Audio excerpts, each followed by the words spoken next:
Here we are talking to Merrill Crowley midday with the market snapshot, the brand new midday update here on the Central Illinois Farm Network. Merrill, good morning to you. Welcome. You're over there at First Choice Commodities in Watseka. How are Yeah, things? good morning. We have a beautiful day outside. The markets aren't so hot, and I hope everybody will be patient as they're trying to teach this old dog new tricks. We might as well get this over with the screen. We're going to add this.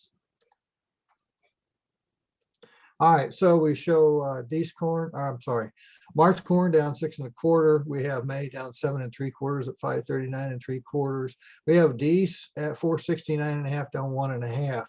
March soybeans are down 9 1/4, with May down 6 1/2 at 1397 3/4. And we have new crop beans actually up 2 at 1225. So not a good start to this morning. Couple of things that happened over the weekend. We had one prominent analyst come out and tell us that in 2023 we should have $30 soybeans, $18 to $19 corn, and $42 to $45 wheat.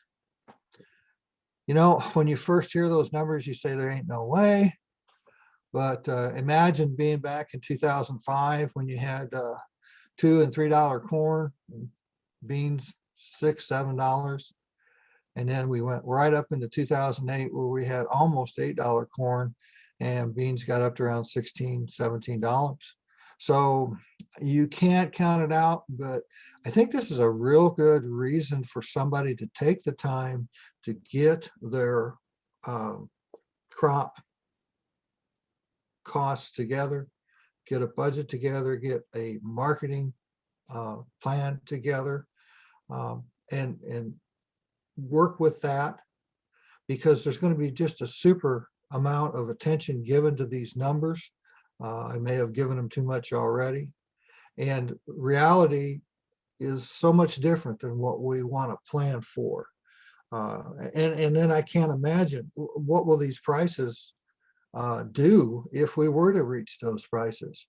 I mean, from 2012, we went clear through 2019, early 2020 in just terrible markets. So the long-term effect, I guess I'm going to say, I hope this doesn't happen. Let's get back into something else. We're going to, March 9th, we're going to have the next USDA report. And then on March 30th, we're going to get the acreage or prospective acreage, and we're going to get the stocks report on the 31st. So that's coming up. As far as the acreage, we're looking at 97 last year. We had 97 million corn projected on the March report and 83.5 million beans. That's a total of 180.5. It seems like everybody's talking about the total of the two combined. So far, with the USDA's outlook meeting that they have, they're talking 92 corn and 90 million beans for a total of 182. I think all that's in line. I think we have enough acreage around between this magical acreage that tends to appear when the prices go high and disappear when prices go lower. And then we had roughly 10 to 11 million of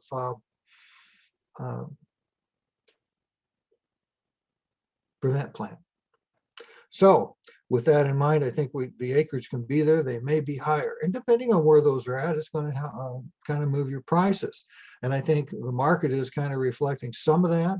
I think there's a window opening up for more harvest to be done in South America, providing the beans that everybody's worried about may come from China. So all this is working today. We really need a decent size correction, which would be real helpful for the market.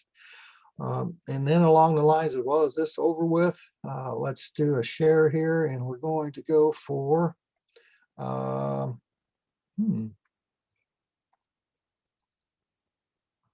know, what do you see up there now? Well, I'm still waiting for it to load at this point. There it is. How about that? I want to pause. Looks like we're still waiting on this end. Resume. There we go.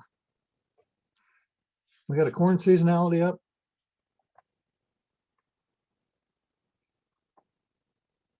No, Nope, still nothing on it.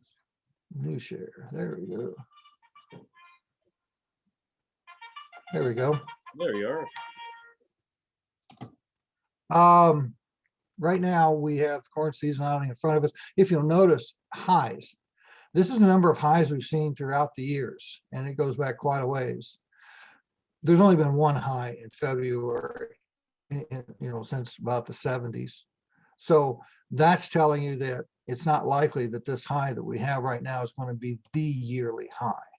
So they will tend to come more in the June, July time period. And I could see this market backing off. We're running out of bullish news right now. China hasn't been in the picture for quite a while. So, I think this market's due for some sort of pullback. With things as tight as they are, you would certainly think the weather would have a bigger effect. Now, if we go over here to the beans, they're about the same. I don't know if we're sharing that or not. Share screen and my beans.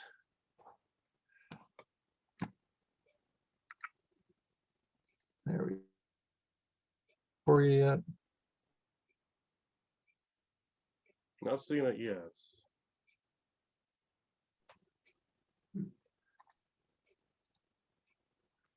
Yeah, there we go.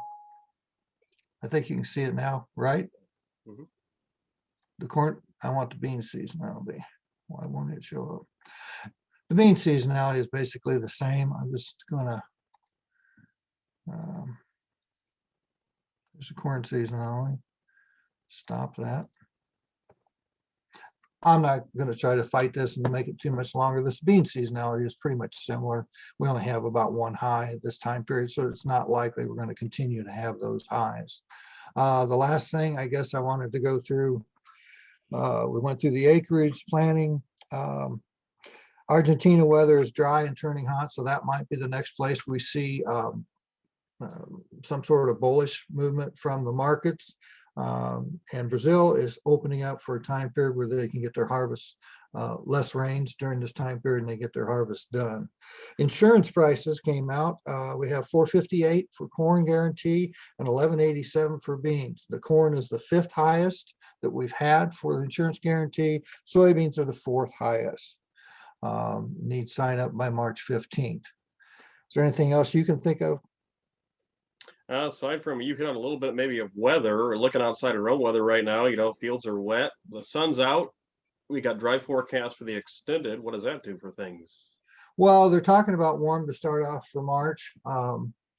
They're not really, I don't see much rain forecasted for the central part or the corn belt. We got floods in Kentucky in that area from some rains that went south of us. And with the jet stream that I saw last was caught in the north, you're probably not going to have much come up from the Gulf, and that's usually where we get most of our moisture. But, and I know it's dry and we need to see dry. A La Nina suggests a 74% chance of decreasing the trend yield. So if the trend yield is 180 and you get 179.9, you've made your chance. Now, usually you get more than that. It's kind of funny that it's actually set up legally that you have to have 10% or more loss to be termed a drought with a weather forecaster. So you could still have an 8%, and with things tight like it is now, it's going to make things really hard for us to get enough bushels at this particular time. Increase the acres, not have the dry weather that they're expecting, and things could change quickly. A lot of analysts out there are talking about 2 years worth of rally, some clear into 2023. That's always possible. You almost have to go without some crops for about 3 years, and China's going to have to continue to come to the marketplace. And we'll just have to wait and see. How about a good way that folks can reach you over there at First Choice Commodities? They can reach me at 815-432-2220.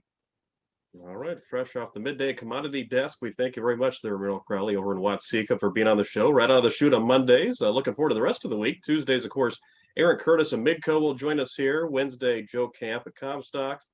And then Thursday, Roy Plody with L&M. Should be a good panel here this week. Should be some interesting information for everybody. All right, have a good day, everybody.